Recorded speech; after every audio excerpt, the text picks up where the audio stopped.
Baik, selamat siang teman-teman semua. Yang saya hormati Bapak Supiansyah selaku pemangku dari mata kuliah APSKB. Perkenalkan, nama saya Regi Ramadhani. Kali ini saya akan memaparkan tugas saya tentang McDonald's Five Forces Sport Analysis. Kemudian tugas ini dibuat untuk memenuhi ujian tengah semester dari Strategik Unpad. Baik, kita mulai saja. Yang pertama ada bahasan tentang introduction, kemudian topik pertama yaitu trade of new entry, kemudian yang kedua adalah competitive rivalry, lalu yang ketiga adalah trade of substitute product, kemudian yang keempat adalah bargaining of power buyer, lalu yang kelima adalah bargaining of power supplier, yang keenam merupakan other stakeholder, lalu yang terakhir adalah rekomendasi. Baik, ini merupakan introduction di mana McDonald merupakan salah satu perusahaan terbesar di dunia yang berasal dari Amerika Serikat. Restoran ini melayani sekitar 70 juta pelanggan di 120 negara. McDonald's mengoperasikan lebih dari 34.000 restoran. Ini merupakan kisah sukses yang dimulai dengan ide sederhana membuat hamburger yang dimulai pada tahun 1910 dengan sebuah restoran yang dibuat oleh dua orang bersaudara yaitu Richard dan Maurice McDonald di California.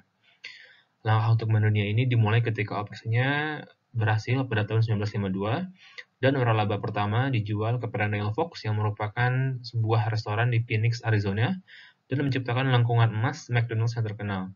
Fox sukses besar dengan toko tersebut dan saudara-saudaranya pada awalnya tidak mau memulai waralaba ini.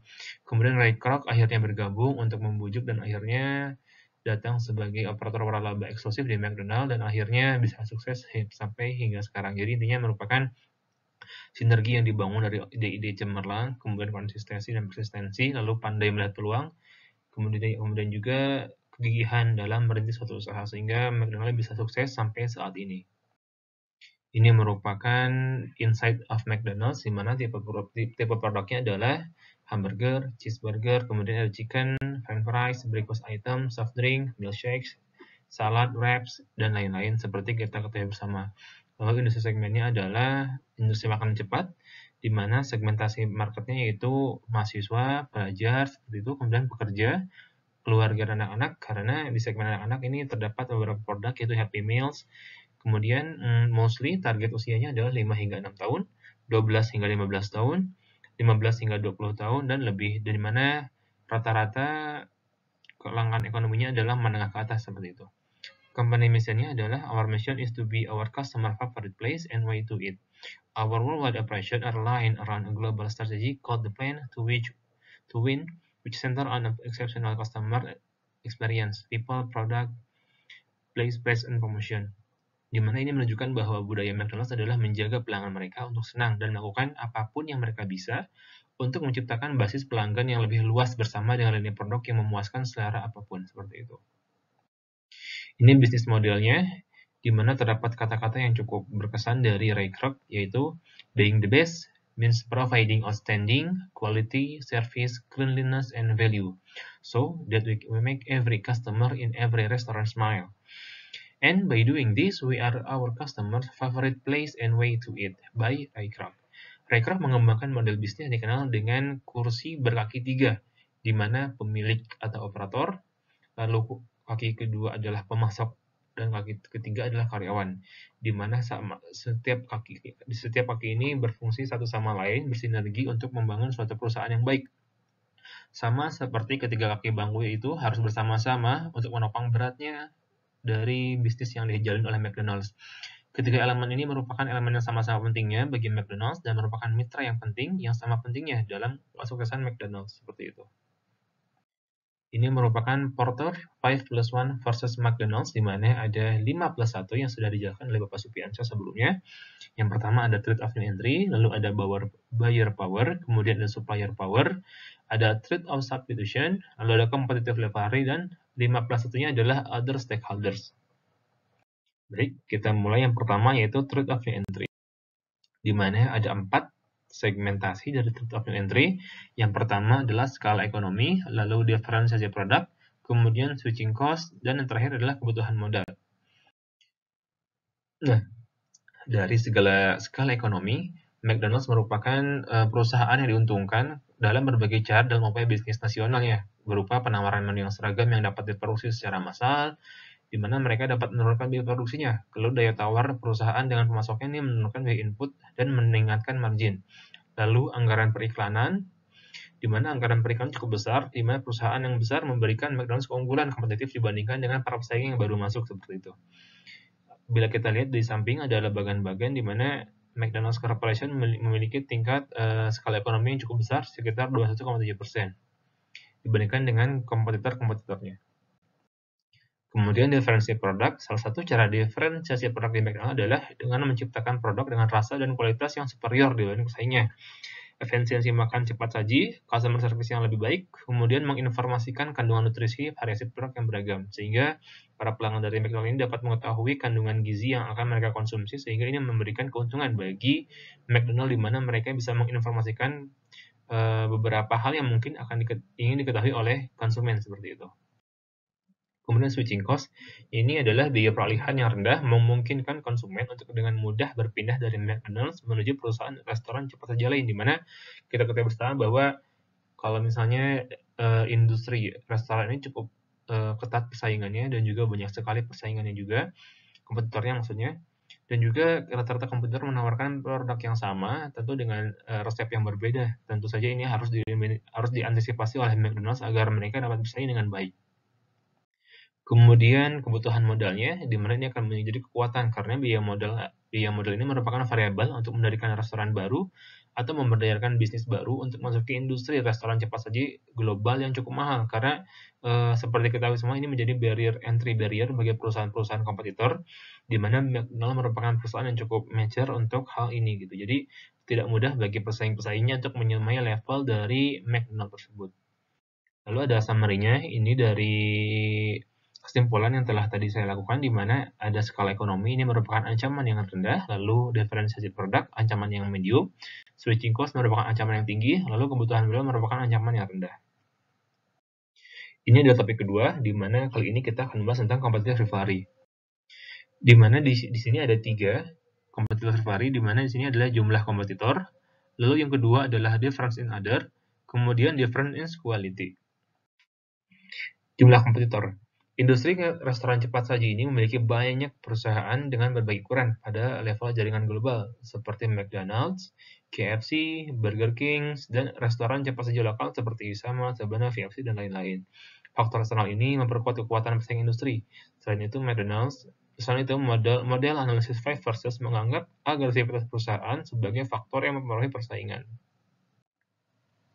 Restoran McDonald's bersaing dengan retail produk makanan internasional, nasional, regional, dan lokal.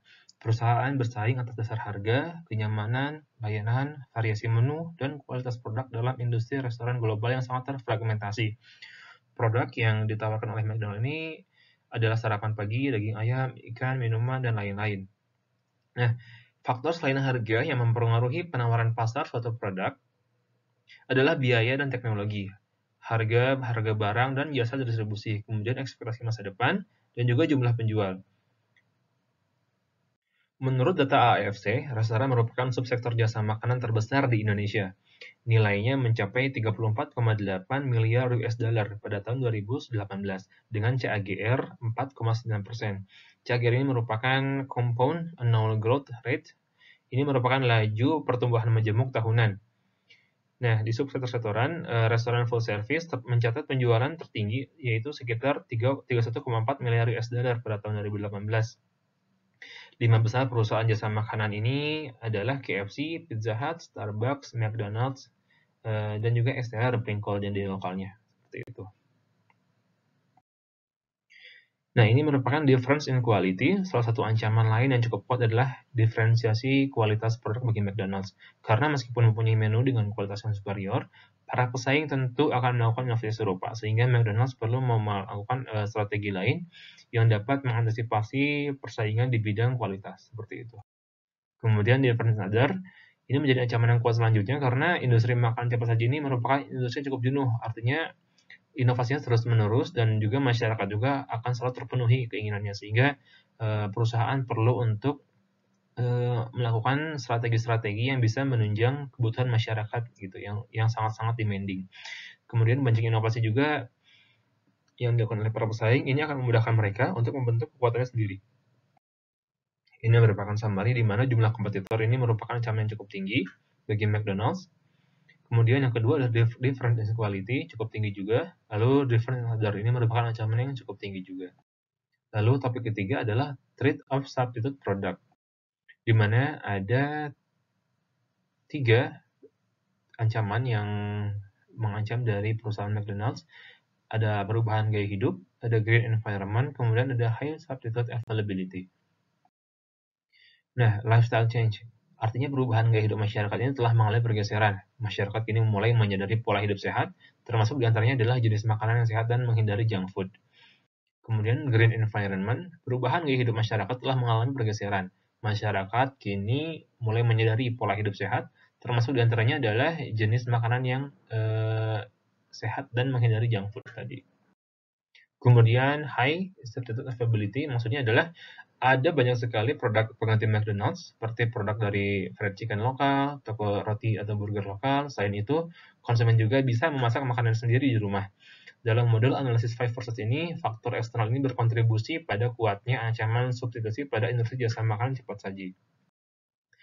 Ini topik keempat merupakan bargaining of power buyer dari McDonald's, di mana di sini ada kontennya switching cost, kemudian ada product that being sold was undifferentiated, kemudian ada products are important for customers, di mana yang switching cost ini merupakan ancaman cukup tinggi. Kemudian the product that being sold was undifferentiated ini ancaman yang rendah. Kemudian the product are important for customer merupakan ancaman yang sedang juga. Oke, switching product, di mana kemudahan peralihan dari satu restoran ke restoran ini merupakan yang ancaman cukup tinggi, karena konsumen ini dapat dengan mudah memaksakan pemerintahan mereka pada McDonald's. Kemudian product that being sold was undifferentiated merupakan produk-produk yang dijual telah terdiferensiasi, hanya saja banyak juga kompetitor yang melakukan hal serupa sehingga membuat persaingan semakin ketat.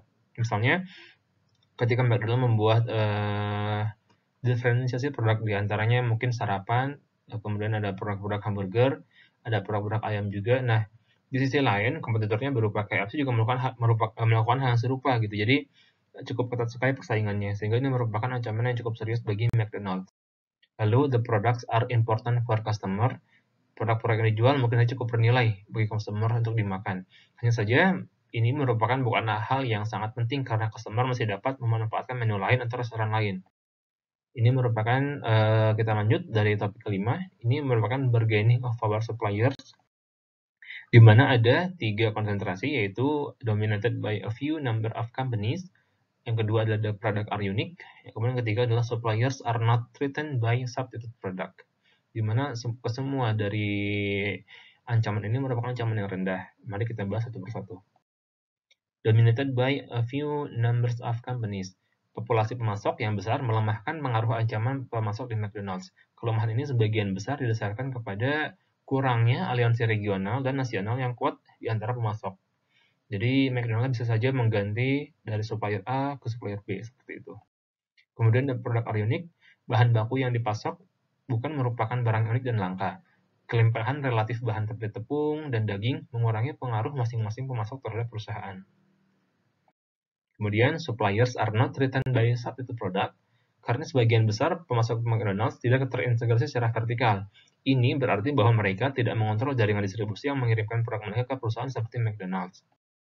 Kemudian topik terakhir adalah other stakeholders, di mana peraturan dari pemerintah. Di sini ada Perpres, Pergub, Perda, kemudian ada peraturan dari wali kota mungkin, kemudian kedua ada serikat buruh, kemudian komunitas lokal. Pertama, peraturan pemerintah, regulasi, undang-undang, dan kebijakan yang dikeluarkan oleh Presiden, Menteri, Perda, Pergub sangat memberikan dampak bagi keberlangsungan industri. Kemudian yang kedua adalah serikat buruh. Pergolakan serikat pekerja atau buruh ini memberikan dampak yang cukup serius bagi operasional dari perusahaan itu sendiri. Kemudian komunitas lokal, organisasi LSM yang tumbuh subur di wilayah sekitar perusahaan cukup mempengaruhi operasional perusahaan. Lalu ini adalah rekomendasi yang saya lakukan atas analisa-analisa tersebut, di mana hasil analisis ini menunjukkan McDonald's perlu memprioritaskan isu-isu strategis yang berkaitan dengan persaingan, konsumen, dan substitusi, yang kesemuanya memberikan kekuatan yang kuat pada perusahaan dan lingkungan eksternalnya. Sementara faktor lain seperti tawar-menawar pemasok, dan ancaman pendatang baru juga signifikan bagi segi bisnisnya. Meskipun pada tingkat yang lebih rendah, McD untuk memperkuat bisnis dengan membangun dalam analisis SWOT, manajer perusahaan harus fokus pada pengurangan efek pesaing dan substitusi terhadap pendapatan dan pangsa pasar. Bauran 4P dari McDonald's mendukung sebagian upaya tersebut. Selain itu, disarankan agar McDonald's membuat proses inovasi produk yang lebih agresif, sementara industri jasa makanan dipenuhi dengan perusahaan yang agresif. Produk baru dapat menarik pelanggan. Mempertahankan lebih banyak pelanggan juga merupakan salah satu jalan yang baik yang dilakukan oleh McD. Kemudian, sehubungan dengan itu, berdasarkan analisis ini, McDonald's dapat menerapkan standar kualitas yang lebih tinggi untuk mengatasi kekuatan-kekuatan dari persaingan di bidang substitusinya. Baik, cukup sekian dari saya. Wassalamualaikum warahmatullahi wabarakatuh.